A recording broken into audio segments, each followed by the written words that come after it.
সঁচাই এক উৎসৱমুখৰ পৰিৱেশ। ইয়াত খুব সুন্দৰভাৱে বৃন্দাবন সজাই পৰাই তুলিছে। যোৱা নিশা আমি গম পাইছোঁ, যোৱা নিশা আমি অহা সৌভাগ্য নহ'ল যে যোৱা নিশা ইয়াত খুব সুন্দৰভাৱে শিশুলীলা প্ৰদৰ্শন হৈছে।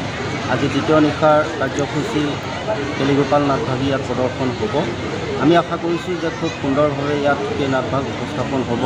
আৰু এটা কথাত ভাল লাগে যে অঞ্চলৰ এই ৰাসখনক লৈ পেলাই মানুহৰ যিটো স্বাভিমান, এই অঞ্চলৰ ৰাইজৰ যিটো স্বাভিমান, যুৱকসকলে, ৰাইজসকলে, আই মাতৃসকলে ওৰে নিশা পৰ্যন্ত ইয়াত কাম কৰি এই ৰাসখন পতাৰ ক্ষেত্ৰত যি এক আন্তৰিকতা, সেইখিনি পাহৰিব নোৱাৰি। 58 বছৰ হ'ল আমি গম পাইছোঁ যে এই ৰাসে চাওঁতে 58 বছৰ পাৰ হৈছে। এনেকৈ শতবৰ্ষ অতিক্ৰম কৰক সেয়ে আমি শুভেচ্ছা জনাইছোঁ। ৰাস কমিটিৰ সকলো বিষয়ববীয়া কৰ্মকৰ্তালৈ আমি শুভেচ্ছা জনাইছোঁ।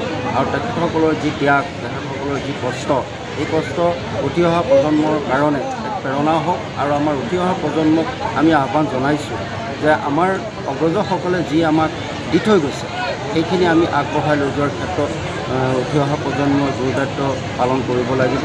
সেই একেই লক্ষ্য লৈ ইয়াতো যুৱকসকলে একান্তভাৱে এই কাৰ্যসূচী যেনেকৈ আত্মনিয়োগ কৰিছে সেই সঁচাই প্ৰশংসনীয়। আমি ভাবিছোঁ খুব সুন্দৰভাৱে ইয়াত কেলিগোপাল নাটভাগ উপস্থাপন হ'ব।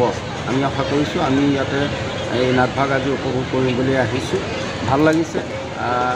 সকলোলৈকে ধন্যবাদ জনাইছোঁ, কৃতজ্ঞতা জনাইছোঁ। পোনপ্ৰথমে মই মনাই জয়সাধ্যী সাৰ্বজনীন ৰাস মহোৎসৱৰ লগত জড়িত সকলোকে ধন্যবাদ জ্ঞাপন কৰিছোঁ। মোক এই ৰাস ভাগলৈ নিমন্ত্ৰণ কৰাৰ বাবে এক বিশাল মঞ্চ, বিশাল জনগণ, সকলোকে লগ পাই খুব ভাল লাগিছে। কম সময়ৰ বাবে লগ পাইছোঁ যদিও আগন্তুক পৰিকল্পনা আপুনি কিবা হাতত লৈছে নেকি? বিশেষ বোলছবি বা তেনেকুৱা কিবা আগন্তুক পৰিকল্পনা কিবা লৈছে নেকি? এয়া মই এতিয়া আপোনালোকৰ আগত এতিয়াই কৈ দিব নোৱাৰিম। এতিয়ালৈকে মানে সমজুৱাকৈ কৈ দিব পৰা হোৱা নাই। যেতিয়া হ'ব আপোনালোকে নিশ্চয় গম পাব। আহি আছে আৰু নতুন নতুন বহুতো কাম। ঠিক আছে বাৰু।